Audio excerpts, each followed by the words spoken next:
ნინო ზამბახიძე უნდა შემოგვიერთდეს საქართველოს ფერმერთა ასოციაციის თავმჯდომარე დღევანდელ სტუმრებთან ერთად 6 ნოემბრის საქართველოს და სომხეთს შორის საგანმანათლებლო პარტნიორობის ფარგლებში ყველის წარმოებაში საკონდიტრო საქმესა და ლანდშაფტის დიზაინში პროფესიული უნარების ტრანსნაციონალური კონკურსის დეტალებზე გვესაუბრებიან.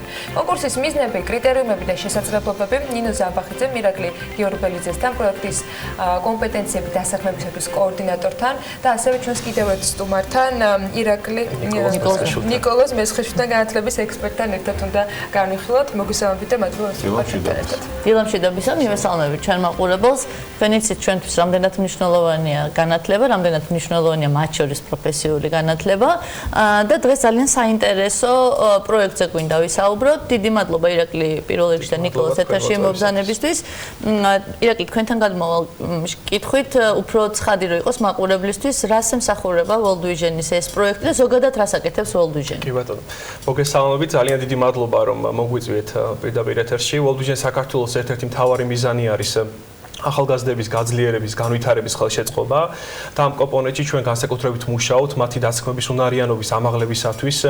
მოგეხსენებათ ჯერჯერობით საკმაოდ საგანგაშოვარი სტატისტიკა.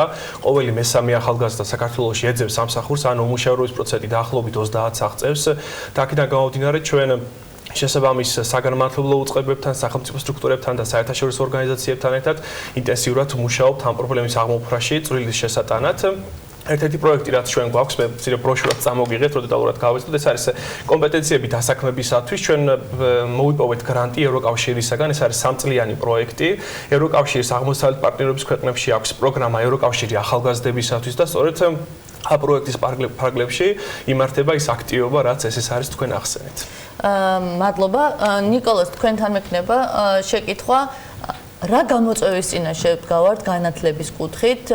არის თუ არა პროფესიული სწავლება, ახალგაზრდების ჩართულობა მაღალი? იმიტომ რომ მოგეხსენებათ, რომ ამას ყველაფერს მომავალი თაობა უნდა გვინდეს, მას რასაც ჩვენ ახლა ვაკეთებთ. არის თუ არა მათი ჩართულობა მაღალი?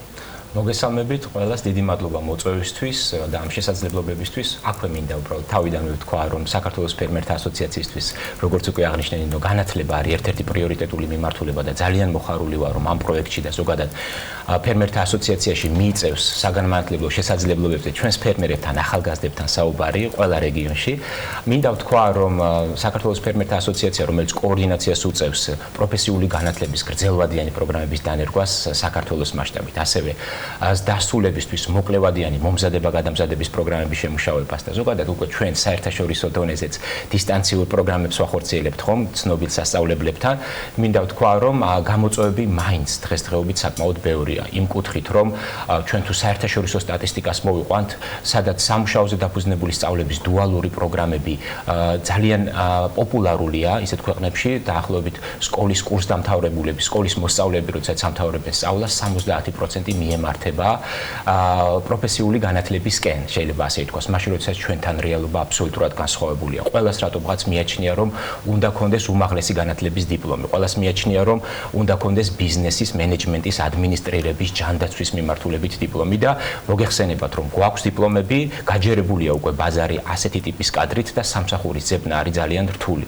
მაშინ როდესაც სოფლის მეურნეობაში დასაქმებულების 80% კვალიფიციურ კადრს ეძებს. და მაშინ როდესაც საქართველოში ბიზნესის დაახლოებით 90-დან 100%-მდე მცირე საშუალო ბიზნესით არის საქართველოს წარმოდგენილი ამ კუთხით და აქვე მინდა ვთქვა, რომ პროფესიული განათლება არ არის მარტო იმის შესაძლებლობა, რომ მიიღო სახელმწიფოს მიერ აღიარებული დიპლომი, გახდე კონკრეტული დარგის სპეციალისტი მოკრე პერიოდში და დასაქმდეს სხვაგან, არამედ პირიქით შეგიძლია, რომ საკუთარი ბიზნესი წამოიწყო, გახდე სტარტაპერი, საკუთარი იდეა განავითარო და ვფიქრობ, რომ ამისთვის პროფესიული განათლება არის ფაქტიურად ზედ გამოჭრილი, თუ შეიძლება აი ამ სიტყვის გახმარება და არის ძალიან მნიშვნელოვანი, რომ ჩვენ დონორი ორგანიზაციების მხარდაჭერით ვახორციელებთ ძალიან საინტერესო პროექტებს.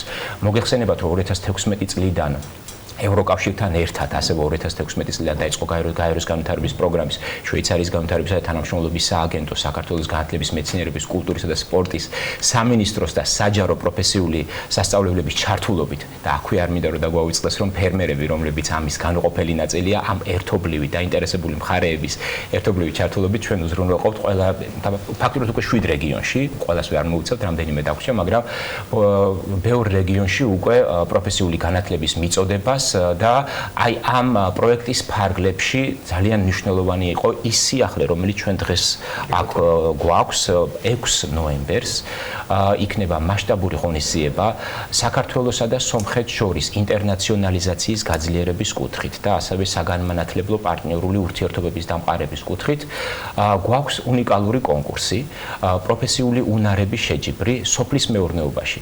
ახლა შეიძლება თქვენ კითხვა დაგვისვათ და გითხრათ, რომ ესეთი ტიპის კონკურსები არსებობს და ერთ-ერთი ყველაზე მნიშვნელოვანია World Skills-ი, ანუ სოფლიოს პროფესიული უნარების კონკურსი, სადაც დაახლოებით 55-მდე სხვადასხვა პროფესიული კვალიფიკაციებში მსოფლიოს სხვადასხვა ქვეყნებიდან ახალგაზრდები ჩამოდიან ერთ კონკრეტულ ადგილას და ეჯიბრებიან პროფესიულ უნარებში და პროფესიონალიზმში.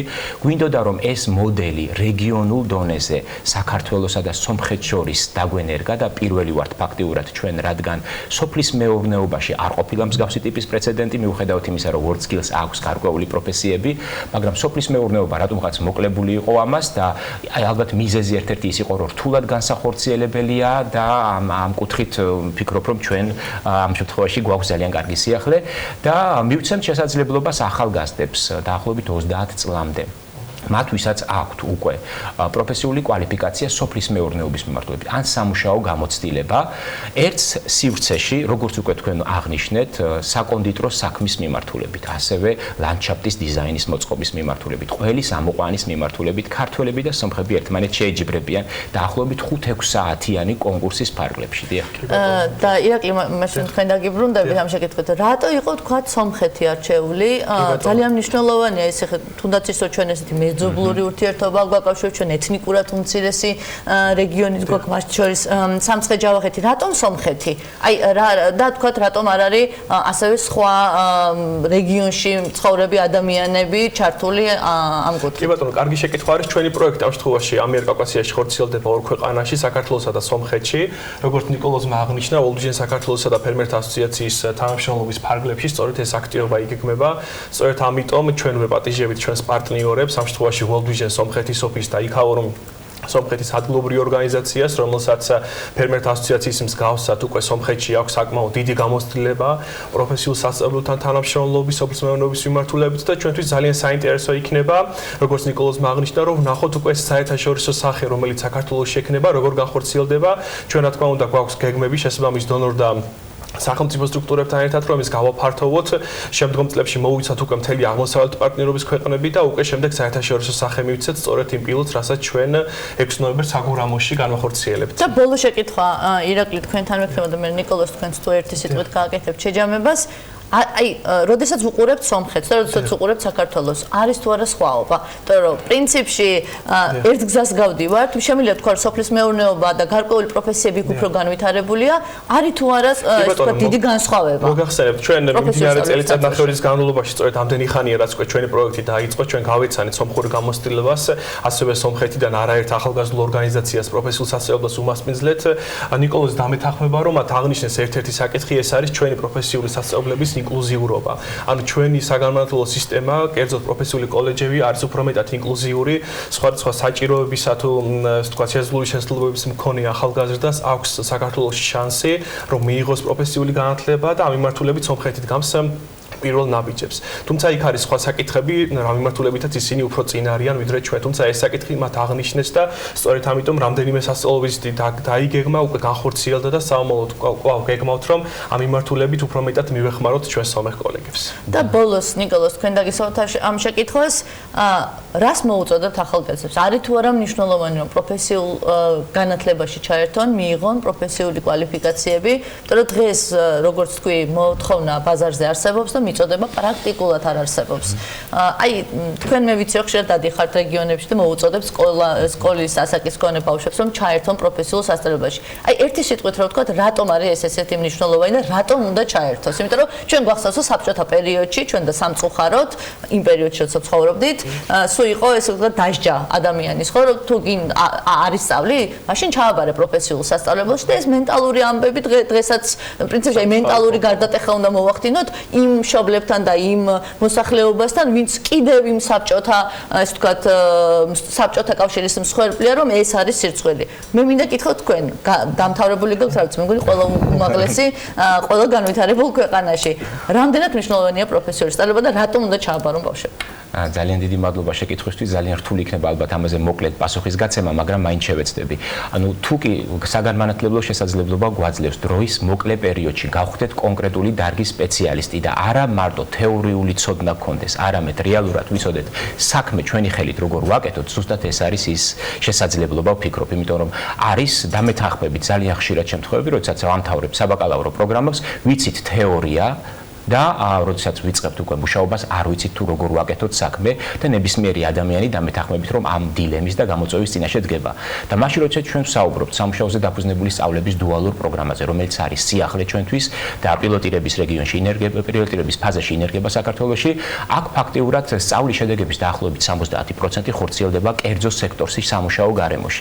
ეს იმას ნიშნავს, რომ სწავლის პროცესში ადამიანი იგროვებს სამუშაო გამოცდილებას, ეძლევა ანაზღაურება, აქვს დაზღვევა, ტრანსპორტირებით უზრუნველყოფილია და სამუშაო გამოცდილების დაგროვება მოგეხსენებათ, როდესაც ცხადდება ვაკანსიები, კერძო სექტორის მხრიდან ერთ-ერთი მნიშვნელოვანი წინაპირობაა, რომ დაასაქმოს ადამიანი. ასე რომ, ვისაც ესეთი ტიპის მიდგომით სწავლება არ აქვს დასრულებული, დამეთანხმებით, რომ სამუშაო გამოცდილებაც მოკლებულია, ასე რომ ყველას მიუმართავდა ვთხოვ, რომ დაინტერესდეს პროფესიული განათლებით, იმიტომ რომ დღევანდელ დღეს ვფიქრობ, რომ ეს არის მოკლე დროში გახდე პროფესიონალი. ეს შესაძლებლობა. დიდი მადლობა. დიდი მადლობა.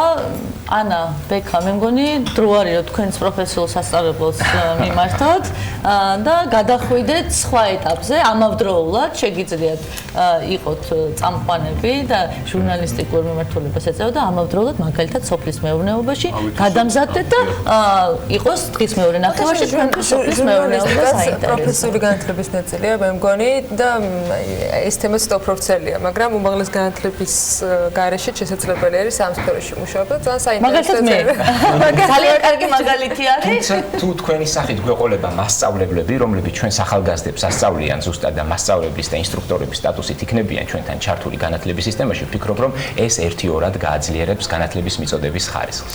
და ყველაზე მთავარი რაც არის, რაც ნახსენები იყო, მთავარია გარდატეხა მოხდეს ამ მიმართულებით და გავიგოთ, რომ ეს არის დასჯა, ეს არის შესაძლებლობა და მათ შორის თუ კარგად დავითვლით სხვათა შორის, ბევრად მოგებიან შეიძლება აღმოჩნდეს დანახარჯის და შემდეგ მოგების განათლებას გულისხმობ მიღების საშუალებები.